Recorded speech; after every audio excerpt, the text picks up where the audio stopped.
Toys are not just for kids. Did you know that the fastest growing customers of toys are actually adults 18 and above? And they've actually surpassed kids 3 to 5 in being the biggest customers in the toy industry.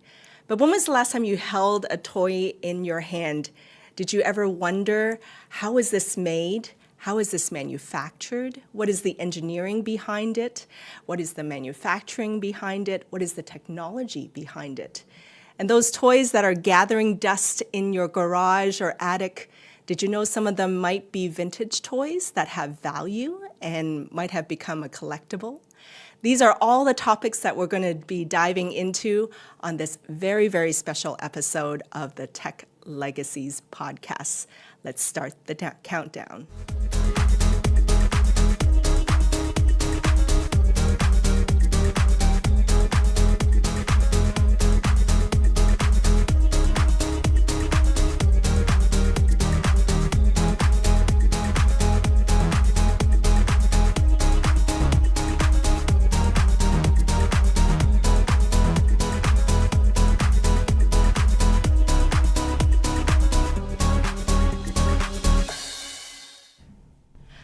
Welcome, everybody, to the Tech Legacies podcast, a very, very special live stream.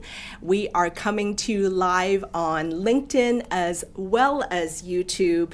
And let me just look into the feed to see who is tuning in. Looks like we might be having some difficulties firing up on LinkedIn. So we're going to hope to direct people to the YouTube Live instead. And let's make sure we address these technical problems first. And okay. Well, looks like LinkedIn failed us today. Okay. Daryl, if you could help us message our Anne or Rebecca to direct folks to the YouTube Live. Okay, well, thank you for joining us. We are live coming to you on the Tech Legacies podcast, and we are going to talk all around toys today. Please let us know who is tuning in. Introduce yourself in the feed, and be sure to connect with 3 other connections. Let people know where you're tuning in from, and we will be sure to bring up your questions to our guest as well.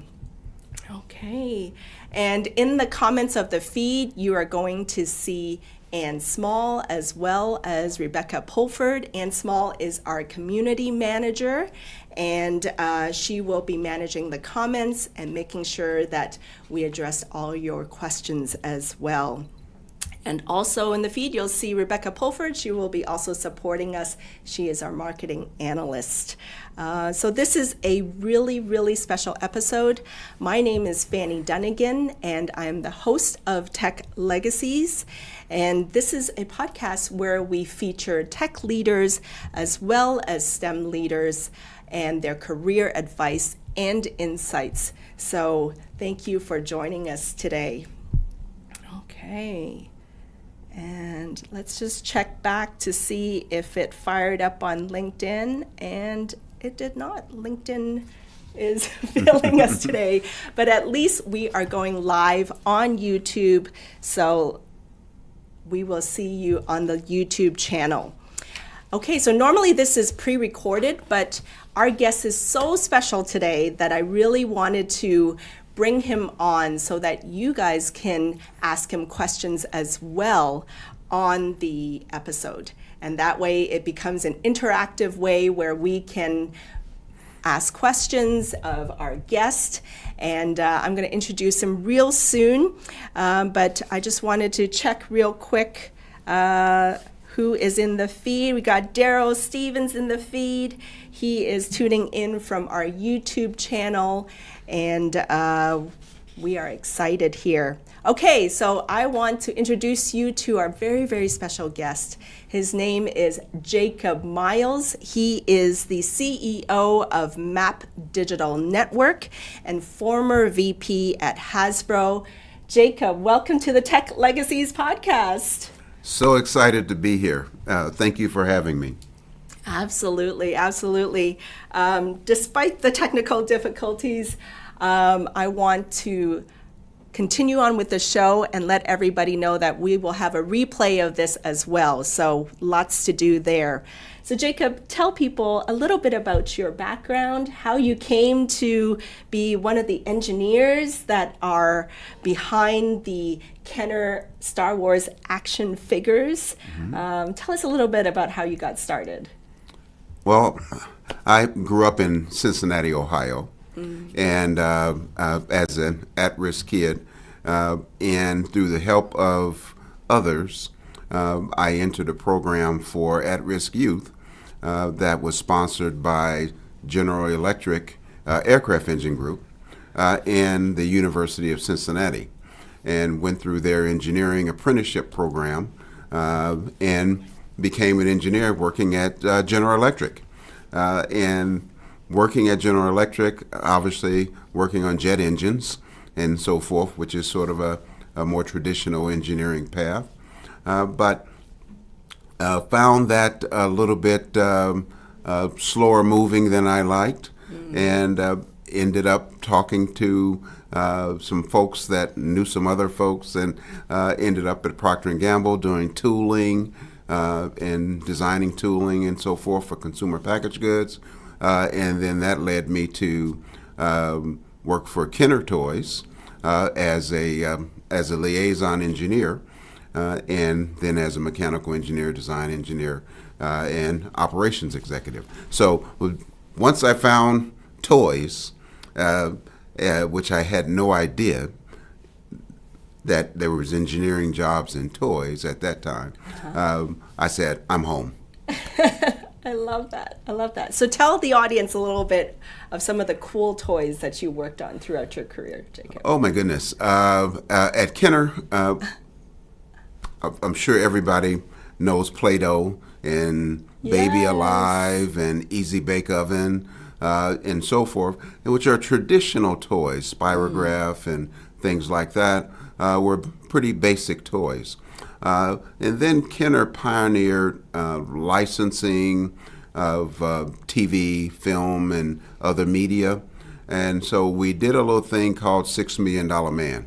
Oh, yes. And when we licensed $6 Million Man, that took off for us. Then while we were in the middle of that, we did another licensing deal with George Lucas. When we initially met George, he came to visit us at Kenner. He was trying to get the movie funded, and we stepped in to help out on that for the toy rights, and that led to the biggest toy brand ever. It was Star Wars, and so still going on today. And but I've worked on Star Wars, Batman, Superman, all the Marvel, all the DC, NBA, NFL, all of those as well, with superpowers at Kenner, and then GoBots and Transformers and Pound Puppies, Care Bears, Strawberry Shortcake. Too many to mention, but all the way through Sega and things like Magic the Gathering. So a lot of fun stuff, a lot of time over the years, but very, very exciting. Oh my goodness. Well, tell us a little bit, like, did you ever think Star Wars was going to get as popular as it has? Absolutely not. We had no idea. I remember our president was Bernie Loomis at the time, and I remember getting called downstairs for a meeting, and that meeting was about Star Wars. And at that time, all we had was a script. So we all literally sat in the floor, looked at the script, and started brainstorming about what we thought we could do, as Bernie Loomis would say, to make it toyetic. Give it some value that could be demonstrated to the kids on commercials and things of that nature. That was the beginning of Star Wars, but we had no idea that it would become as big as it did. But it's definitely something we were always chasing. We could not catch up with the demand. It's so exciting. But give us a little rundown of, your best career advice up to this point, Jacob. What kind of led you to be the leader that you are now? What sparked kind of your career? Well, I remember early on, one of the gentlemen at Kenner, his name was Joe Mendelson, and Joe was head of sales at that time, and Joe said to me that the key is there is no such thing as that's not my job. So what that meant was that if you see something that needs to be done and it's not getting done and it's critical to us getting where we're trying to get to, then step in and do what you can do to help, even if it's not in your area. So I think that is some of the greatest advice I've ever got is to get rid of the phrase, it's not my job. I love that. Well, let's dive in now to some of the unique stories that you have, right? Because when George Lucas, right, came to you guys for Star Wars, what were you guys thinking when you were trying to decide whether to create action figures, or how does that process begin? Well, it began, we had a strategy and plan to be the action figure leaders in the toy industry. And so just to talk about action figures for a minute, because needless to say, when we were thinking about action figures, they didn't start out as action figures. We were initially talking about them, they were boy dolls. And we all agree that we can't call it boy dolls. That's not going to work, No, especially today. But it's essentially, that's what they were. They were dolls for boys. And so what we had to come up with, what we're going to call them. So we'll call them action figures, And so that's how the name action figures came about. And Kenner specialized in high feature action figures, which means you have joints in the elbows that move, the head articulates, and things like that, instead of a static figure that just sat there and did not have any articulation at all. Awesome. And for those of you joining us on YouTube Live, let us know in the comments where you're tuning in from, and let us know what was your favorite childhood toy. We'd love to know that, and maybe Jacob will have a story or two around that. And be sure to comment with any questions you have for Jacob as well. Now, you also worked on something that brings back such great memories for me, Jacob, and that is strawberry shortcake, right? Tell us a little bit about the development of strawberry shortcake. Well, as I mentioned before, Kenner was leading in licensing. And so when we looked at licensing, we were looking at all types of media to potentially license into toys and games. And so $6 Million Man was a television license. Star Wars was a film license. And so then we reached out and to greeting card companies. So we reached out to American Greetings, and then looking at some of their media, which were greeting cards. And there was strawberry shortcake and Care Bears. So the first one we licensed was strawberry shortcake. And again, trying to figure out how do we make it toyetic. And obviously that was, very colorful toys, but then the unique engineering piece we had to figure out was how do we put the scent into the doll and it lasts and smells good and doesn't smell like plastic. That's incredible. And how do you kind of choose these kind of scents, or what does the team makeup look like that worked on something like that? Well, as an engineer, we always say engineering is a way of thinking, and so it begins with what do I need, to achieve the objective, and obviously in Strawberry Shortcake's case, I need fragrance, and so as a toy company, we're not going to go make fragrances, so we reached out to the International House of Fragrances, which is the largest fragrance manufacturer, in the country.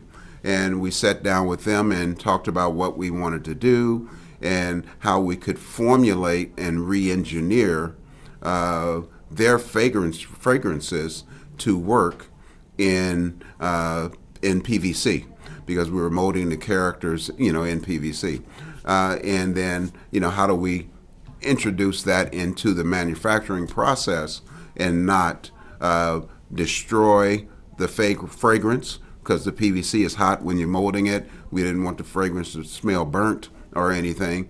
And so how do you do that, was an engineering challenge for us that we had to figure out. And then, of course, what that led to was when you walk in those factories, man, the fragrance would just knock you down.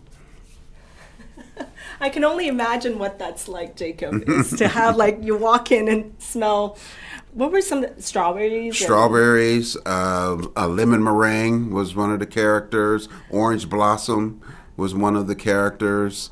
Then we had a villain character called the Purple Pie Man, which was sort of a grape or blackberry. I'm sorry, blackberry pie goodness. Type character. But those fragrances really, smelled like, a strawberry, shortcake, And so when you're molding the plastic, needless to say, you're cooking the fragrance, and so it is everywhere. Oh my goodness! I can't even imagine what that was like. Looks like we are on LinkedIn now. Wonderful. This is the joy of live stream. So thank you for tuning in, everybody, on LinkedIn as well as YouTube. I see some of the popular toys being mentioned. Care Bears, obviously, Jacob. Strawberry Shortcake. Oh, somebody mentioned Teenage Mutant Ninja Turtles. Ilya mentioned that. Absolutely. Right? Very popular. And then Bionic Woman as well?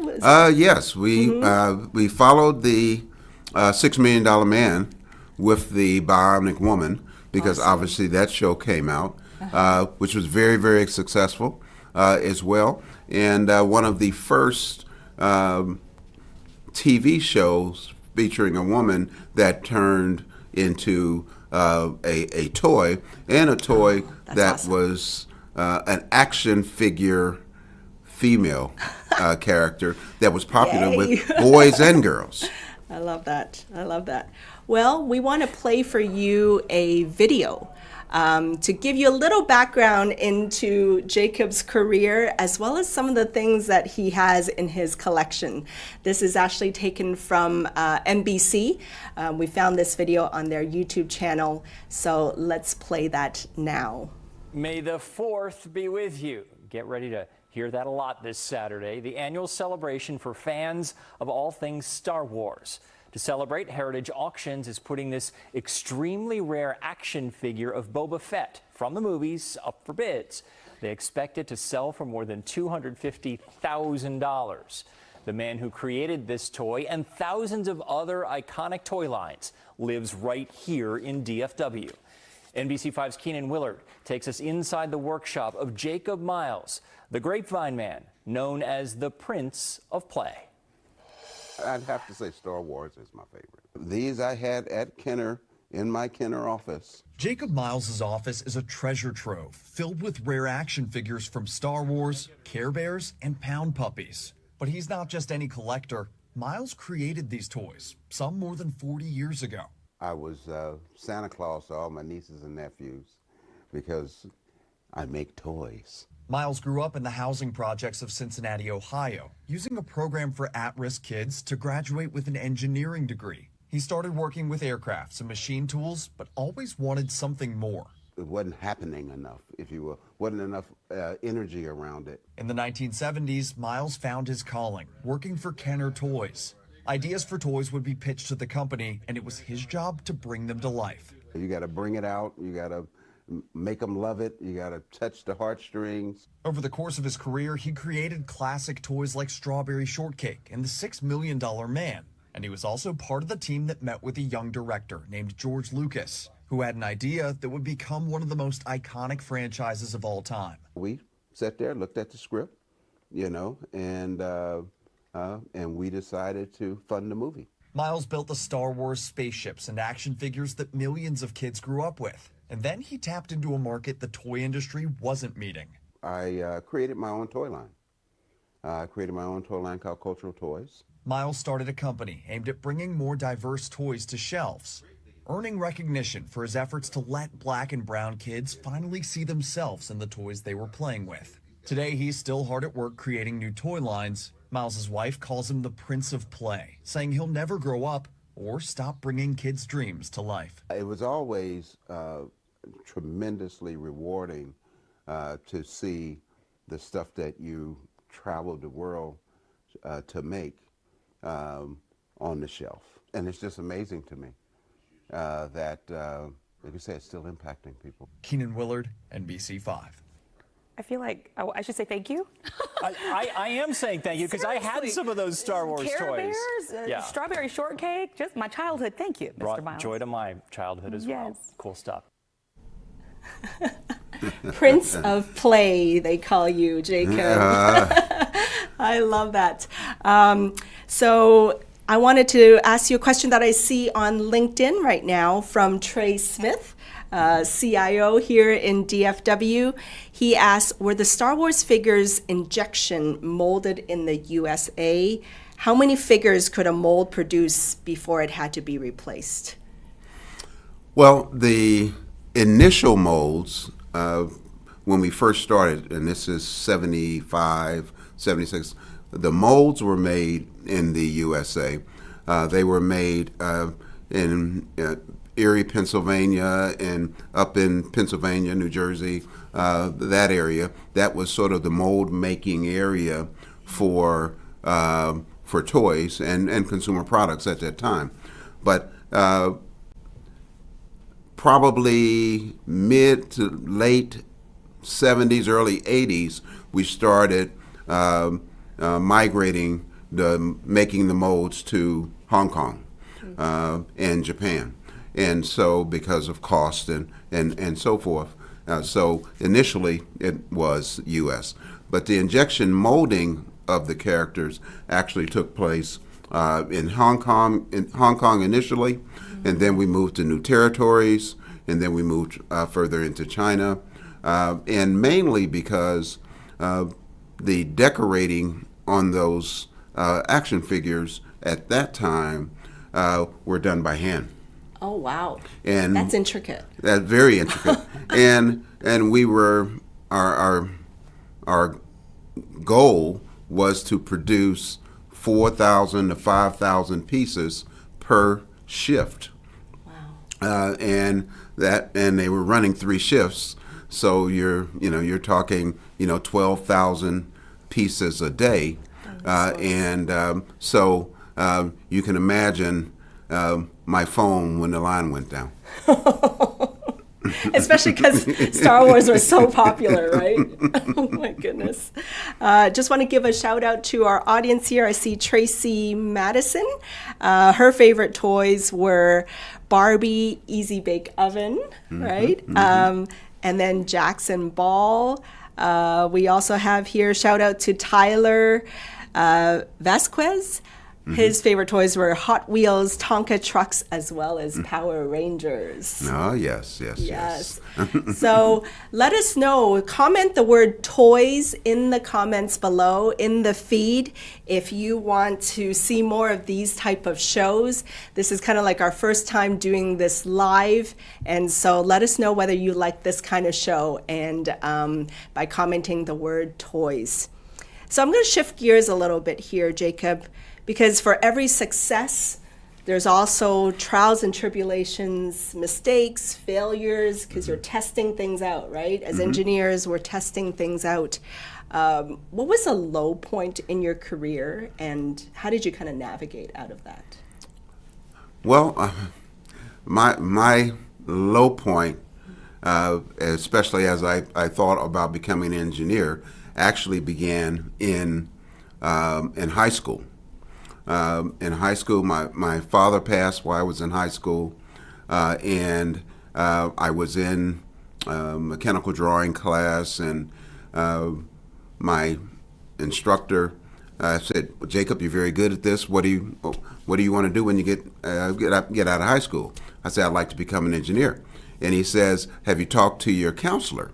And I said, "No, I hadn't." He said, "Well, you should talk to the counselor so they can help you prepare, to be an engineer."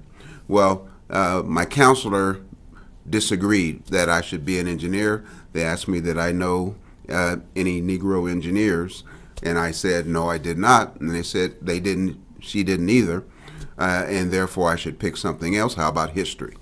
So she put me to major in history and become a teacher. And so I came back to my drawing class, obviously somewhat disappointed, and told my mother that evening, and my mother said, "You can become an engineer. You may not be able to take the traditional path. You may have to find your own path." And when I told my instructor in the mechanical drawing class, he got upset and went down to argue with the counselor. He was your advocate. He became my advocate. And then he was not able to change her mind, but he came back and he helped me to design the path to become an engineer, and he found the engineering apprenticeship program for at-risk kids at the University of Cincinnati. So that was something overcome that, again, if you run into obstacles in the traditional way, you may have to find your own way to get there as opposed to the traditional way. In the toy business, and there were always obstacles. Obviously one of the biggest obstacles was with the Boba Fett figure, which everybody knows about, that we had to overcome. Yeah, and it just goes to show, just because we haven't seen something be done before, that's not a reason or justification for not allowing someone to become to be a trailblazer, basically, right? Oh, man. Exactly. And if you hadn't become an engineer, we may not have exactly the type of Star Wars action figures that we have now. You think about the implications of that, the implications of one person and the impact that they can have. So I want to switch a little bit to now talk about technology, right? Okay. We have tons and tons of technologists on our Tech Legacies podcast, and we live in a world of tech. We're now moving to a world of AI and automation. And how do you see AI impacting the toy industry? Well, AI impacts everything, and it's not new to the toy industry. The toy industry birthed the video game industry, and so. A lot of folks don't remember the ColecoVisions and Intellivisions and Parker Visions and so forth that predates the Xbox and PlayStation and all that stuff. But the AI shows up first in the manufacturing process and engineering process. AI shows up in when I was designing machine tools. A perfect example of it is that I mentioned the painting the hand painting on the figures. Well, we end up automating that with what they call pad printing. And so what we could do was we design tools, we'd write the code, for the tool so it would turn, stamp, come back up, turn, stamp. So when one you maybe put down the white for the eyes, the next one puts down the eyeball, and it was all automated. And that really was the beginning of AI, because AI is essentially machine learning, and you're teaching a machine to think and take more than one step, take steps in progression to build something. So that's where it all started. But now it's going to roll into the creativity and the designs, and all of those sorts of things as well. Wow. I mean, speaking of mistakes, right? You mentioned the Boba Fett prototype story, right? So I wanted to share with you all a video that we found from Heritage Auction. So shout out to Heritage Auction. I think maybe Jeremy Allen, our mutual friend, is somewhere in the comments there. But you worked with Heritage Auction to bring to auction this Boba Fett prototype, right? Yes, so absolutely. We're gonna play that video right now, and then we're gonna talk about it after the video plays. Jacob Miles. I'm one of the original Kenner Star Wars engineers. From Kenner's Star Wars collection comes the Stormtrooper, the Sand People, and all 20 action figures, including new Hammerhead, Snaggletooth, and more. The whole point of making them small was that a kid would want to have all of them. And now Boba Fett, Star Wars villain with his laser rifle. Boba Fett is not yet available in stores. Boba Fett came in, we were, marketing had come up with a promotion to give away a figure. With 4 proofs of purchase. With the purchase of 4, I believe it was. We had no idea Boba Fett would end up being what he is today. I am Boba Fett. The ship you seek is nearby. Follow me, friend.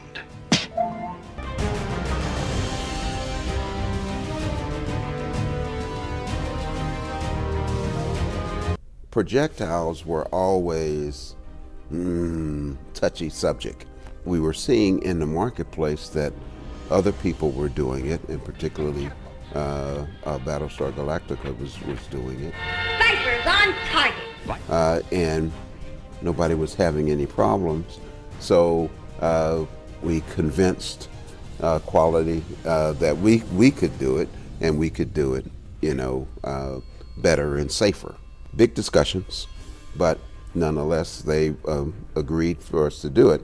Obviously, when Battlestar Galactica had their issues, we immediately just shut it down and destroyed everything. We had we had advertised it, and we were going to send it out, and so we were very concerned about creating disappointing kids, because we had shown that thing taking off.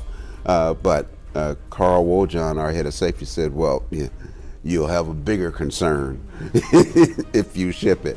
So he shut it down, and so I had to go back and figure out, how I'm gonna cover up that slot in the mold, which did not turn out as well as we thought, because it still has little sink marks and so forth on there. So in this case, we had to have calls and faxes and make sure that we were getting everything destroyed, stopping everything that was built and packaged. So it was a pretty big ordeal. But I always think about, wow, if I just held on to this or that or this or that, in the beginning, it would be amazing. Fortunately, I did hold on to some. When I look at it today, I really wish back then we had done more versions of him. We'll meet again, friend. We coined the phrase at Kenner, Star Wars is forever, when we hit $200 million in sales. $6 Million Man took us to $100 million, and then within 3 years, Star Wars had us at $200 million, and with no end in sight. We were always chasing Star Wars. We never really caught up to demand, so we were always chasing it. About that time, we realized that, whoa, this is something really, really special. This is historical.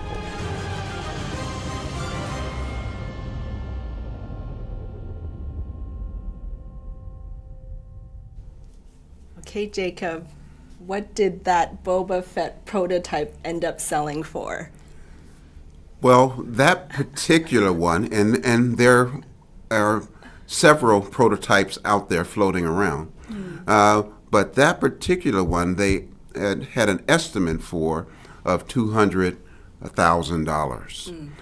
It ended up selling for over $500,000. So now, incredible. I have an update. One sold since then. The most recent one that sold for over $2 million. Stop. No. Yes, that same figure. And so, not sure how many are out there. Some say 3 or 4. Others say 7. I don't know, but not very many of those prototypes. So those are not toys that ever made it into production and on the shelf. Those were prototypes that someone held on to, after we told them to destroy everything, that are now out there making a lot of money. So what you're saying is break the rules, and then it might be worthwhile in the future. So, folks, you never know, okay? Those things that are gathering dust in your closet or attic, they might have some value. Again, let us know. Comment toys in the comments here if you want to see more of these kind of shows, and maybe even submit your photos. We can reach out to you if you have photos of vintage toys, and we can bring them on the show and talk about them, and maybe explore the value of some of the vintage toys that are in your attic or storage right now. Okay, real quick, where do you kind of see the future of toys? Where is the toy industry going to now? What are the up and coming kind of toys, Jacob? Well, I'd say the first thing that most folks don't understand is that the fastest growing segment of the toy industry is kidults, which is we call kid adults, combining adults. Those words there. I'm a kid adult. For kidults. But when you look at action figures, for instance, collectibles are huge. Whether it's Pokemon or Star Wars or Magic the Gathering, or whether it's NBA or NFL collectible trading cards, those types of things are huge. Even to the point now where toy manufacturers build a collectible strategy into their process, into their toy creation process, into their how much volume are we going to produce process as well. So obviously AI is going to play a big role. You're going to see more interactive toys whereby a kid can interact with your toy. You'll eventually be able to see interact with your action figure. We have I have a Star Wars head that you could put on, and it has a computer chip in it that turns my voice into Darth Vader's voice. Those kind of things get to be quite expensive, obviously, but you're going to see a lot of that into toys where interaction and AI built in. Oh my gosh. See, as you can see, folks, there are so many layers behind the toy industry, and I had no idea until I met Jacob here. So that's why we want to actually create more shows for you. But comment in the comments whether you consider yourself a kidult, a kid that still loves toys, or an adult that still loves kids' toys. And let us know in the comments for that. But I want to get to something here because Jacob brought with him something from 1985, okay? 1985. This is the 1985 Kenner Toy Catalog, okay? Let me put this into the middle here. This is the Kenner catalog from 1985. We can pull that up as well in the zoomed in image for you to see. And you can kind of see in that image all the various things that were popular back then, right? Yes. In 1985, Care Bears, Hug-a-Bunch, Strawberry Shortcake, Kenner, Star Wars, obviously. And we want to walk through some of those things with you today, okay? So let's start with Care Bears. Jacob, tell us about the Care Bears line. How did this even, I mean, you mentioned it earlier a little bit, that they were kind of like meant to be greeting cards almost, but let's dive in a little bit more about that. Well, with Care Bears, you would think we designed them for kids. Yeah. We did not. We designed Care Bears to be a gift to be given by teenagers and adults to their friends and so forth. Oh my goodness. Each embroidered belly symbolized what that emotion was. So the heart was Tender Heart Bear.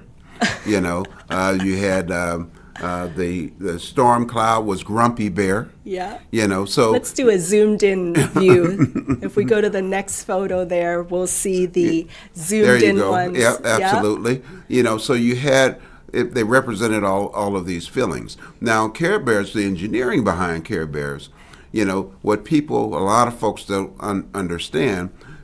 Yes, that is a fabric that Care Bears is made out of, but that fabric is a plastic. It's made from oil. You know, it is very thin fibers, but not unlike your carpet or something like that. That Wow. people don't realize that a lot of that comes from oil. And then the technology at that time when we did Care Bears of embroidering that many colors in a mass-produced operation was unheard of, you know. And you'd walk into a room and, you know, this embroideries where you may have 400 embroidery machines going. So we had to figure all that out, find the manufacturers to make the machines, because no one had enough to do what we were trying to do volume-wise. And so we had manufacturing and engineering going in Korea, in China, in Haiti, all over the place. And Care Bears, very, very love that line. Yes, and then there we have the carrier. I didn't even know there were accessories for Care Bears, but there you go, folks. Absolutely. I want to flip over to the Star Wars action figures now, if we can pull that up. So what was it like working on this line? I actually saw a question in the feed here from someone that asked if it was Jose, I think. Oh, for Tyler. Tyler asked, do you still network with George Lucas, Jacob? And if you were to, out of all of these characters, right, what was your favorite and what would you make today? Well, on the George Lucas question, I still interact and work with Lucasfilm. I worked with them when they did Red Tails. At Kenner, we did Tuskegee Airmen, G.I. Joe type characters once we were with Hasbro. And I worked with the Tuskegee Airmen in licensing and helping them as well. And that necessitated my working with the Lucasfilm folks. Now, as far as my favorite characters here, believe it or not, it was not Boba Fett. Boba Fett was not a major figure at that time, but I always was drawn to where is the guy that I'm looking for. I liked the droids. You know, C-3PO, R2-D2, you know, I thought they were just awesome characters. Yeah, look at those. That was Han Solo, and I think we have another one zoomed in for Luke Skywalker. Let's flip to that one. And then there he is, yeah, with C-3PO beside him. Right. People are getting nostalgic, like they want a paper catalog again, Jacob, seeing all these. Yeah, absolutely. And then let's go to the coins. There were collectors' coins too, right? Right. This was 1985, so obviously we introduced Star Wars in 75, 76. Yeah. You know, and so we're well into it now, and so now we're trying to create, okay, what can we do different? And so we came out, we knew folks were collecting them because we were driving them to collect them all, and so we wanted to give them something else to collect, and so that introduced the coins. So we added a collector coin to the to the package for each Star Wars figure. And then real quick, we want to show you the lightsabers back then, as well as the vehicles. Look at those vehicles. Does it bring back memories for all of you out there, right? Brings back all these nostalgic feelings. I mean, I'm just giddy looking at all this. But I want to kind of move forward here and tell you a little surprise that we've done today. We are bringing on 2 mystery boxes because I asked Jacob if he could bring some vintage toys from his collections. So we want to kind of unbox them. I'm not even sure what he brought. But we want to unbox them with you. So these are vintage toys from Jacob's collection. Let me know if you want to see these, okay? Because let me bring them up here on the table. So we're going to start with this first one. Okay, let's do a zoomed in on that. Okay, Jacob, we're going to unbox the first box that you brought, folks. Drum roll. Drum roll. Okay. I feel like it's Christmas. Anybody else feel like it's Christmas? Oh my gosh. Okay, guys. Okay, the first one. Oh my gosh, it's so cute. It's a little 6-inch good luck bear. So, and that was obviously the 4-leaf clover is good luck.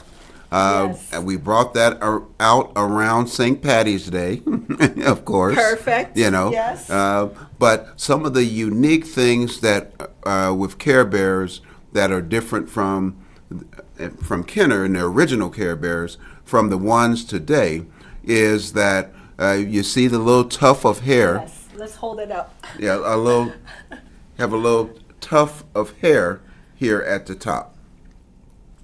You know, and then also on their little butts, there is a Care Bear heart on every Kenner Care Bear. Let me get that right. There we go. Yeah, there's a little heart. Yep. You know, on every Kenner Care Bear, and so that was unique to Kenner. And you notice their nose is a little heart as well. But those are our Care Bears. And this little guy, if you look at him closely, you know, he's winking at you. Oh, so cute. And then I want to bring on the other one you brought in the box here. Okay, tell us about this character. That is a Tenderheart bear. You know, and what we're striving for there is for if you like someone, or if you're feeling love for someone, then you'd give them the Tenderheart bear. You know, and so it was one of our most popular bears because that heart grabbed the heartstrings. So obviously. It's like I guess it's like kind of like a Valentine's card. Right, right? exactly. It's like perfect for Valentine's. Back in the day, like if I had a crush on somebody, then I would give this to them or something. That's right. Yep, absolutely. Absolutely. I love that. I love that. Awesome. Okay, we're going to be unboxing one more item But in the meantime, I want to show you this quick video of one of our sponsors, because without our sponsors, we can't be in these great studios at Real News PR and bring you these shows. So stay tuned. Let me play this commercial from our sponsor, and then we'll do one more unboxing. I want to pause real quick here and give a special shout out to one of our sponsors, CG Infinity. I've worked with them for several years now, and I can truly say that they have one of the best workplace cultures that I've ever experienced. And they specialize in a variety of industries, especially energy, utilities, and financial services. And they serve them through their Salesforce, cloud, as well as customer experience services. So thank you, CG Infinity, and I hope you'll support them as they have supported us here at the podcast. How cool was that? Awesome. Jacob, for those of you that seeing those Care Bears brought back memories, Eric Hibbs in the comments says he got a tender heart bear when he was 8 years old after having open heart surgery. Wow, that's what it was for. Oh, that's why we so did cool, Tender Heart. Eric. That's why we did it. Thank you for sharing that story, Eric. That is incredible. And there you go. You get to see the impact of your creations, right? He got that after his open heart surgery. Oh, I love that. Okay, so we want to do one more unboxing, right? Because we want to show you something else. Okay. Another drum roll. I love how you wrapped it. Okay. Oh my gosh. Oh my gosh. Okay, let's see. Let's start with this. Jacob, tell us what this is, please. That is the original first Star Wars Empire Strikes Back collector's case. Huh. So during the first movie, we didn't have a collector's case because we were trying to get all of our figures, which we weren't able to do before the movie came out. So we end up selling empty boxes. If you have one of those empty boxes, that's worth a lot. But it still has all of the stickers that were on it. On the inside, it also has some Star Wars figures. Can we open it? Yeah, no? sure. Okay. Absolutely. Okay, I'm gonna let Jacob open it because I feel like I don't want to damage anything. Oh my gosh, guys. So when you received it with that showing the different figures on the front and back of that. There you go. Okay, and then if you turn this over, it had other figures on it. Okay. And then it had all of your labels. I'm gonna get the labels out here. For your figures. Okay. Oh my gosh, yes. And then, of course, we have some figures as well. There they are. Wow. Incredible. Oh my gosh, C-3PO, or no, R2-D2 still Right. in its packaging. Yeah, still in its early packaging.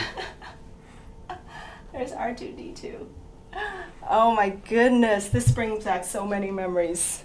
Wow. Okay. And then we also brought along Yes.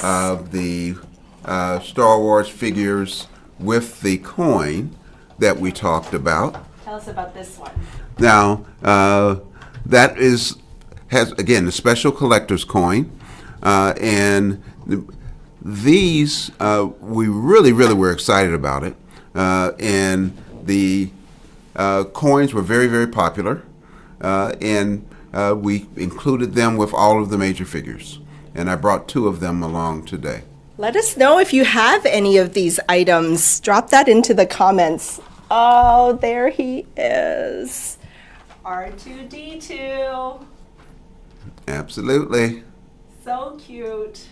Still in its original packaging. Yep. It's just Is that where the value is? Is when they are still in the that original that is packaging? correct. If they still are in their original package, never been opened, those generate the highest value to collectors. Okay. So for those of you that might still have these items in your attic or garage, right, take a photo of it. Comment toys and send us your photos. Send me your photos. I'll make sure that Jacob sees it, and we can talk about it some more on upcoming shows. So Jacob, thank you. Thank you for bringing us all those toys. Were there any hiccups? Like I want you to share with our audience the Christmas story Okay. behind when the action figures weren't ready for Christmas and what you guys had to do then. Okay. Tell Well, us that story. after we did the deal with George, we had to obviously see if we could how quickly we could get the toys done, and obviously that fell in my engineering area and operations area, and I told marketing, I said, "There's no way I can get these figures done before the movie comes out," and they said, "You got to find a way. You got to find a way."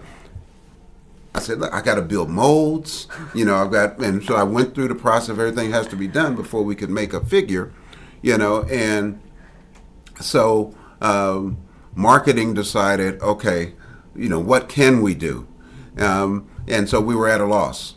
Bernie Loomis, our president, came up with, why don't we just make a box, put an IOU in it, and then sell the box for the price of a figure, and then send them the figure when you have it made." And so that's what we did. We sold empty boxes. And of course, the FTC outlawed that after we did it. You can't do that anymore. But we did it. It was huge. We sold millions of empty boxes. I almost can't imagine being a kid on Christmas, opening up the box, shaking it. Why is nothing moving in this box?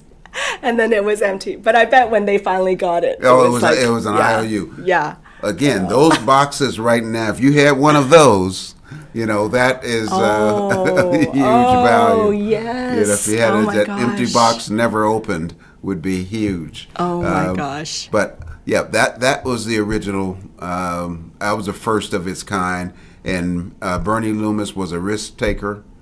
And You gotta be, right? Yeah, you're in the toy business. Yeah. It's the most entrepreneurial business on the planet. Is how I look at it. Shout out to Jeremy Allen in the comments. He was just saying, Jeremy, we love you at Heritage Auctions. He was just saying how valuable this was. And he's like, because even, he was saying, even the stickers and the paper being original with the box is amazing. Right? Down to those kind of details. Make sure you guys all connect with Jeremy Allen in the comments there. He is with Heritage Auctions, and he knows all about the value of these toys. And if you guys like these shows, we'll probably bring on Jeremy onto the show so that he can talk to you about the collectibles side of all these toys. So we are coming up at the bottom of the hour. Jacob, tell our folks here, so it's not just toys that are collectibles. What else are collectibles? Well, when you look at the toy and game industry, gaming industry, really, we had a saying at Kenner, which is so true.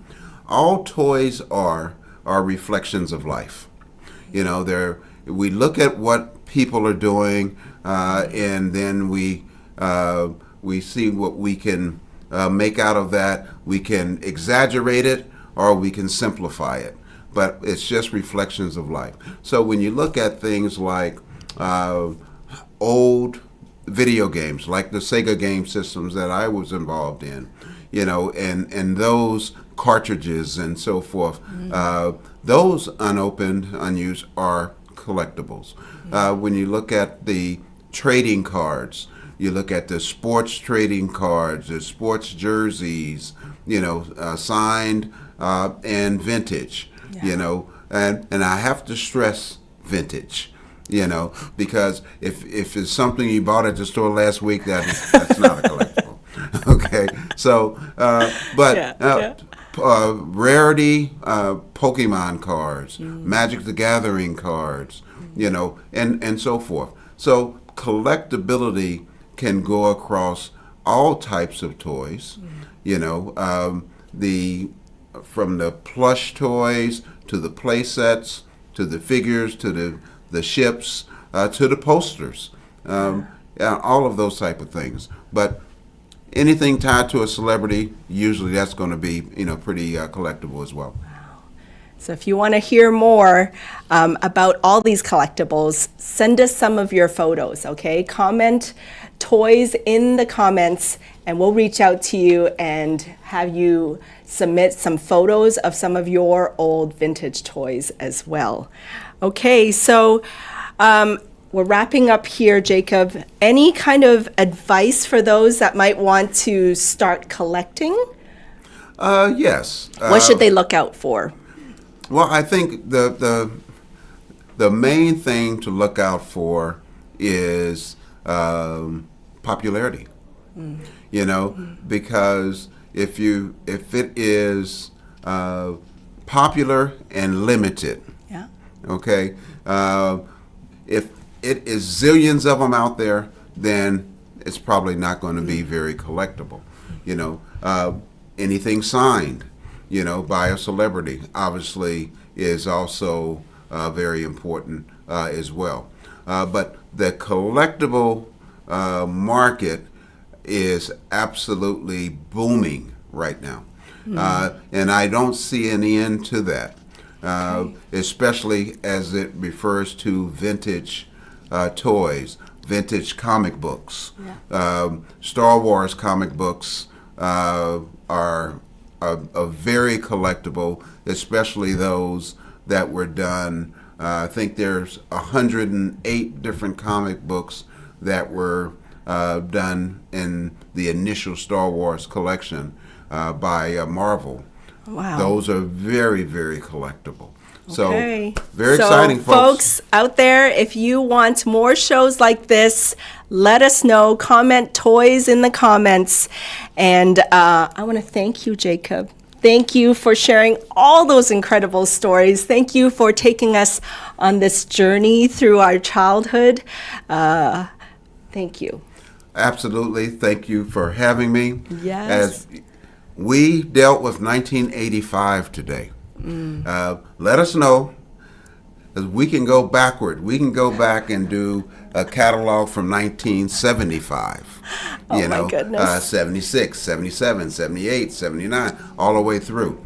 And really exciting products that you may not think about off the top of your head. A perfect example is the mask line. Highly collectible line. Had a run of 2 or 3 years, but we're here. We'd love to hear from you and help you understand more about collectibles. Awesome. Well, thank you for tuning in, everybody. I certainly had fun. I hope you had fun, Absolutely. Jacob, and all of you out there. Hope you had fun, and let us know if you want to see more shows like this. We'll see you next time, and more toys, more unboxing.